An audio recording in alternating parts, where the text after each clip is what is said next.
Hello friends, this is team ज्ञानी monk और आज हम पॉलिटी के एक बहुत ही इम्पोर्टेंट टॉपिक के बारे में डिस्कस करने जा रहे हैं। पहले मैं ज्ञानी मोंक के बारे में बता दूं, ये एक ऑनलाइन प्लेटफॉर्म है वेरियस कॉम्पिटिटिव एग्जाम की प्रिपरेशन के लिए। तो जिन लोगों ने सब्सक्राइब नहीं किया है प्लीज़ सब्सक्राइब करें और पूरा वीडियो ज़रूर देखें। आज का वीडियो बहुत इम्पोर्टेंट है। राइट, तो हम स्टार्ट करते हैं। देखिए, अटॉर्नी जनरल ऑफ इंडिया, सो ये होते कौन हैं? तो पहले हम देख लेते हैं ये आर्टिकल जो कॉन्स्टिट्यूशन के कौन कौन से आर्टिकल को डील करते हैं। तो ये कॉन्स्टिट्यूशन के 76, 88 और 105 आर्टिकल को डील करते हैं। अभी हमारे जो रिसेंटली अटॉर्नी जनरल हैं वो के वेणुगोपाल जी हैं। राइट, सो आर्टिकल 76, 88 और 105 deals with the Attorney General of India and Office of the Attorney General of India. It is the highest law officer of the country. And ये central cabinet के member नहीं होते हैं क्योंकि central government में अलग से लॉ एंड जस्टिस मिनिस्टर होते हैं, जो कि अभी मिस्टर रविशंकर प्रसाद जी हैं। एंड आप बताइए कि हमारे first law and justice minister कौन थे? तो वह थे B.R. अम्बेडकर, जो कि 1947 से 1952 तक पंडित जवाहरलाल नेहरू की कैबिनेट में लॉ एंड जस्टिस मिनिस्टर रहे। अब हम बात करते हैं इनकी अपॉइंटमेंट के बारे में, इनके टेन्योर के बारे में, इनके रिमूवल के बारे में एंड इनके टर्म के बारे में। राइट, तो अटॉर्नी जनरल ऑफ इंडिया को प्रेसिडेंट अपॉइंट करते हैं एंड ही और she should be qualified as the जज ऑफ द सुप्रीम कोर्ट। मतलब जो सुप्रीम कोर्ट के जज बनने का क्वालिफिकेशन है वही same attorney general of India के लिए होता है। तो अब क्वेश्चन आता है कि सुप्रीम कोर्ट के जज की क्वालिफिकेशन क्या होती है? तो पहले तो वह व्यक्ति सिटीजन ऑफ इंडिया होना चाहिए एंड जज of some high courts for 5 year, या फिर एडवोकेट होने चाहिए हाई कोर्ट में कम से कम 10 साल के लिए, और एमिनेंट जूरिस्ट होना चाहिए in the opinion of the president. Right, तो ये क्वालिफिकेशंस होती हैं सुप्रीम कोर्ट के जज के लिए, और यदि किसी व्यक्ति में ये क्वालिफिकेशंस हैं तो वह अटॉर्नी जनरल ऑफ इंडिया भी बन सकता है। अब यदि अटॉर्नी जनरल ऑफ इंडिया को रिजाइन करना है तो वह एक लेटर लिखेंगे जिसमें वह प्रेसिडेंट को एड्रेस करेंगे एंड वह जो ऑफिस है वह प्रेसिडेंट के प्लेजर तक ही होल्ड करते हैं। मतलब प्रेसिडेंट जब भी चाहे कभी भी अटॉर्नी जनरल को रिमूव कर सकता है।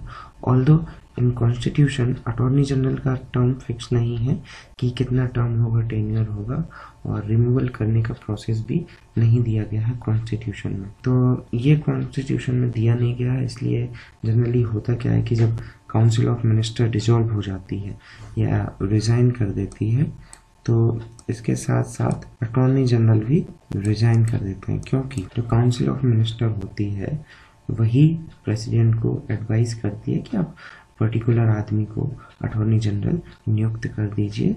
अब एक क्वेश्चन आता है कि head of the council of minister कौन होता है? तो काउंसिल ऑफ मिनिस्टर का हेड होते हैं हमारे प्राइम मिनिस्टर। राइट, तो इसलिए कॉन्स्टिट्यूशन में नहीं दिया गया है कि इनका टर्म कितना फिक्स होता है, क्योंकि नई गवर्नमेंट आती है तो नए अटॉर्नी जनरल बन जाते हैं। Now we move to the duties and functions of AGI। तो जो पहली ड्यूटी है is to give advice to government of India on legal matters. मतलब जितने भी लीगल मैटर्स होते हैं जो कि प्रेसिडेंट रिफर करता है अटॉर्नी जनरल ऑफ इंडिया को, उन पर वह एडवाइस देता है। इसमें इम्पोर्टेंट ये है कि जो प्रेसिडेंट बताएंगे वही ड्यूटीज परफॉर्म करता है अटॉर्नी जनरल ऑफ इंडिया। अब क्वेश्चन आता है कि वह कौन सी ड्यूटीज हैं जो कि प्रेसिडेंट असाइन करते हैं अटॉर्नी जनरल ऑफ इंडिया को। तो मैं बोल दूं कि गवर्नमेंट ऑफ इंडिया को जो रिप्रेजेंट करने की ड्यूटी होती है वह अटॉर्नी जनरल ऑफ इंडिया की होती है। इसके भी कुछ पार्ट्स हैं, जैसे कि सुप्रीम कोर्ट में अपीयर होना है on the behalf of the government. अब जैसे सुप्रीम कोर्ट में गवर्नमेंट ऑफ इंडिया को अपीयर होना है तो पूरी गवर्नमेंट तो जाएगी नहीं, क्योंकि सुप्रीम कोर्ट पूरी गवर्नमेंट जाएगी तो भीड़ भाड़ हो जाएगी। तो अटॉर्नी जनरल टेक पार्ट हैं या रिप्रेजेंट करते हैं गवर्नमेंट ऑफ इंडिया को उस कोर्ट में या सुप्रीम कोर्ट में। तो अब नेक्स्ट आर्टिकल जो 143 है वह क्या कहता है? 143 आर्टिकल कहता है कि president attorney general of India को पावर देते हैं सुप्रीम कोर्ट में अपीयर होने के लिए on the behalf of the government, right. तो इस आर्टिकल के कारण ही अटॉर्नी जनरल सुप्रीम कोर्ट में अपीयर होते हैं। अब नेक्स्ट आता है कि यदि किसी हाई कोर्ट में जिसमें कि हमारी भारत सरकार कंसर्न है, तो attorney general of India high court में भी गवर्नमेंट ऑफ इंडिया को रिप्रेजेंट करेंगे। और अटॉर्नी जनरल ऑफ इंडिया के पास पावर होती है कि वे किसी भी कोर्ट में बैठ सकते हैं, मतलब right to audience in every court in the territory of India.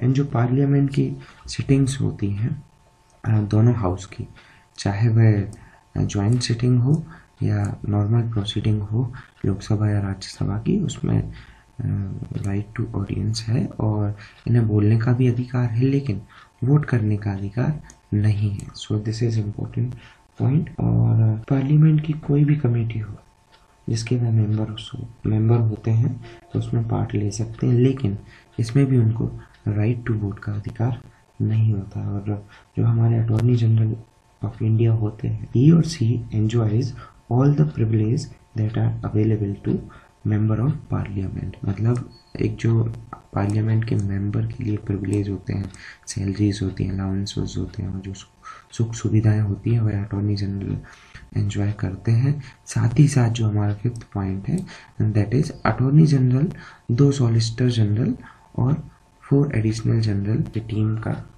Leader होता है। मतलब attorney general is assisted by 2 solicitor general and 4 additional solicitor generals, right. So this video about the attorney general of India, I hope कि आप सभी को आज का video बहुत पसंद आया होगा। So if you like the video then please subscribe our channel Gyani monk. Please like, share and comment this video. Thank you so much for discussion.